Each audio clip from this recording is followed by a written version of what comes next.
Hi, welcome back to Englisher. This is Dr. J. Sid और 5 idioms a day series में आपका welcome है। तो आज मैं आपको फिर से 5 idioms यानी कि 5 ऐसी फ्रेजेस बताने वाला हूं जो बात में एक रंग भर देती हैं। यानी जब आप बात करते हैं और बात में उनका इस्तेमाल करते हैं तो बात में एक अलग ही बात आ जाती है। और कन्वर्सेशन इंग्लिश में हो रहा है तो हम इंग्लिश के 5 idioms की बात करने वाले हैं। इस वीडियो में मैं आपको बताऊंगा idioms, उनका मतलब और उनको प्रॉपर यूज करने का तरीका। तो स्टार्ट करते हैं। तो पहली जो हमारी फ्रेज है वो है can't get enough of something or someone। इसका मतलब होता है किसी आदमी या चीज या बात से दिल ना भरना या जी ना भरना। मतलब आप इसको ऐसे समझिए कि सिंपल अगर मैं इतना बोलूं, जी ना भरना, दिल ना भरना, कि जैसे कहते हैं वो एक पॉपुलर सॉन्ग भी है कि अभी तो दिल भरा नहीं, लाइक दैट। तो इस तरह हम बहुत कहते हैं कि भाई अभी इस चीज से मेरा दिल नहीं भरा है या दिल नहीं भरता है। तो इस फ्रेज का हम बहुत यूज करते हैं। तो आपके लिए एग्जाम्पल है। उससे पहले मैं बता दूं कि इसको आप वर्ब के तौर पर इस्तेमाल करेंगे, यानी सेंटेंस में जहां पर वर्ब आनी होती है वहां पर इसको इस्तेमाल करना होता है। जैसे कि आप देख रहे हैं, मुझे 90s के बॉलीवुड गाने इतने पसंद हैं कि कितने भी सुन लूं, मेरा उनसे दिल नहीं भरता है।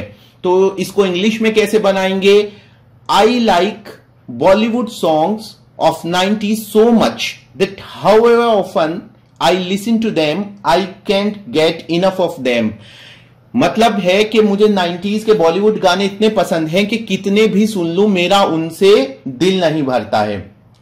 आप इसको और जगह भी इस्तेमाल कर सकते हैं कि आज मैं इतना खाना चाहता हूं, या मुझे कोई चीज इतनी अच्छी लगती है खाने की, आप किसी डिश का नाम ले सकते हैं कि उससे मेरा कभी दिल ही नहीं भरता है। तो आप इसको ऐसे इस्तेमाल कर सकते हैं। नेक्स्ट फ्रेज है हमारी be of two minds about something, या फिर to be in two minds about something. मतलब इसका मतलब है किसी बात को लेकर दुविधा में होना, असमंजस में होना, या दो दिल होना, दो मन होना। यानी कहते हैं कि दो मन हो रहे हैं, ये करूं या ये करूं। एक ऐसे अक्सर आपने सुना होगा, दो दिल हो रहे हैं, मैं इस काम को ये वाला काम करूं या ये वाला काम करूं। एग्जाम्पल दूंगा तो समझ में आ जाएगी बात आपके। मैं कॉमर्स चुनूं या साइंस स्ट्रीम, इस बात को लेकर मैं असमंजस में हूं, यानी इस बात को लेकर मेरे दो मन हो रहे हैं। एक मन कहता है कॉमर्स चुनूं, एक मन कह रहा है साइंस स्ट्रीम चुनूं, साइंस चुनूं। तो इसकी इंग्लिश कैसे बनाएंगे? Should I opt for commerce और science stream? I am in two minds about this.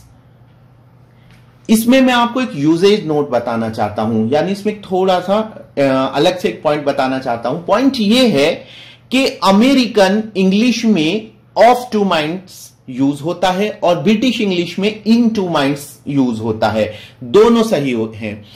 अगर आप ब्रिटिश इंग्लिश को प्रेफरेंस देते हैं तो बेहतर है कि आप यूज करें इन टू माइंड्स, और अगर आप अमेरिकन इंग्लिश को प्रेफरेंस देते हैं ऑफ टू माइंड्स यूज कर सकते हैं। बाकी किसी और वीडियो में मैं आपको थोड़ा सा इनका डिफरेंस बता दूंगा।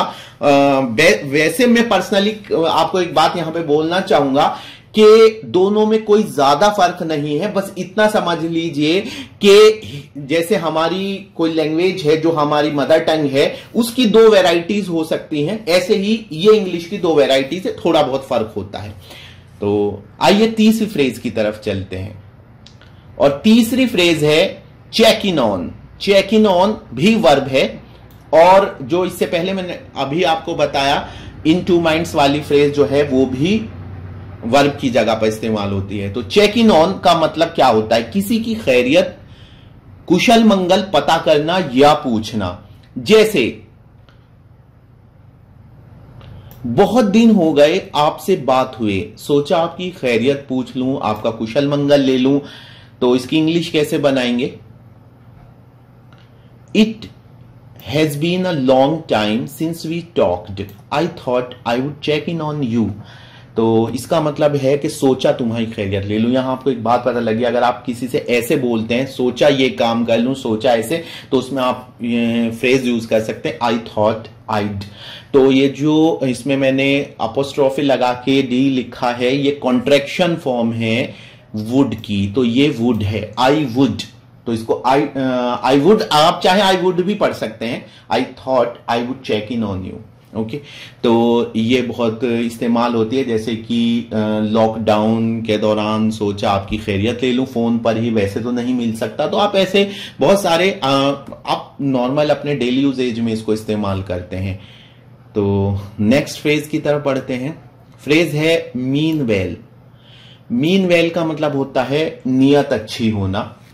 तो इसका यूजेज बहुत जगह हम करते हैं कि उसकी नीयत अच्छी नहीं थी या फिर उसकी नीयत अच्छी थी। कैसे? मुझे मालूम है कि आपकी नीयत अच्छी थी, पर इस कदम से कंपनी का बहुत नुकसान हुआ। तो इसकी इंग्लिश कैसे बनाएंगे?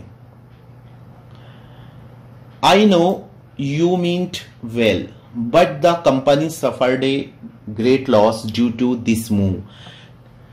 मुझे मालूम है, आई नो, यू मीन्ट यानी कि हम पास्ट की बात कर रहे हैं, यू मीन्ट वेल, तुम्हारी नियत अच्छी थी, आपकी नियत अच्छी थी, but the company suffered a great loss due to this move.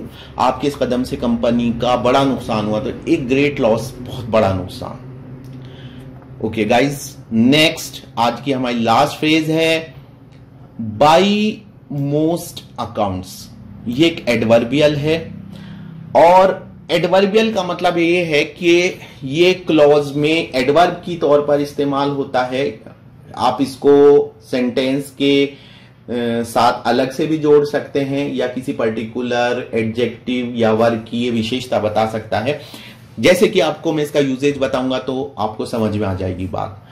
ज्यादातर लोगों के हिसाब से या ज्यादातर लोगों का ऐसा कहना है। जब हम कहते हैं ज्यादातर लोगों के हिसाब से तो ऐसा है, तो हम उसमें ये जब हम कहते हैं सेंटेंस के बीच में अलग से भी जोड़ सकते हैं। जैसे कि आप इसको देखिए, मुझे असलियत का नहीं पता है, पर ज्यादातर लोगों के हिसाब से वो कंपनी में खुश नहीं था, वो कंपनी में खुश नहीं था, मुझे असलियत का नहीं पता है। तो इसमें जो बात है वो ये है कि ज्यादातर लोगों के हिसाब से या ज्यादातर लोगों का तो ऐसा कहना है, मुझे तो नहीं पता लेकिन ज्यादातर लोग ऐसे कहते हैं। या फिर कहते हैं कि भाई दो राजाओं के बीच में युद्ध हुआ था, और हिस्ट्री तो बेशक कोई उस टाइम जाकर तो नहीं देखता है, तो जाहिर सी बात है कि हम ऐसे बोलते हैं कि ज्यादातर अकाउंट जो समकालीन है वो ऐसे बोलते हैं। तो बाई मोस्ट अकाउंट्स आप इसको अपने डेली कन्वर्सेशन में यूज कर सकते हैं। बहुत अच्छी फ्रेज है। इसका आपको इंग्लिश में मैं आपको बनाकर सेंटेंस बताता हूं। Nobody knows the truth, but by most accounts he had not been happy in the company. तो इसका मतलब क्या हुआ? Nobody knows the truth, यानी कि सत्य यानी असलियत यानी वास्तविकता तो कोई नहीं जानता है, बट बाय मोस्ट अकाउंट्स ज्यादातर जो हमें विवरण मिलते हैं, ज्यादातर लोगों का कहना है he had not been happy in the company, वो कंपनी में खुश नहीं था, खुश नहीं रहा था। तो गाइज आपको ये 5 इडियम्स की जो ये हमारी सीरीज है, रोज हम इसमें लाते हैं आपके लिए, जिसमें मीडियम्स यूज करते हैं, फ्रेजल वर्ब्स होती हैं, कुछ कैट फ्रेजेस हैं। अच्छी लगी तो लाइक और शेयर कीजिए। 5 इडियम्स अ डे। हमारे चैनल सब्सक्राइब कीजिए, और आप हमें बता सकते हैं कमेंट करके कि अगर आपकी इंग्लिश रिलेटेड कोई प्रॉब्लम है तो हम उसको जरूर सॉल्व करेंगे। तो मिलते हैं नेक्स्ट वीडियो में। Thank you very much.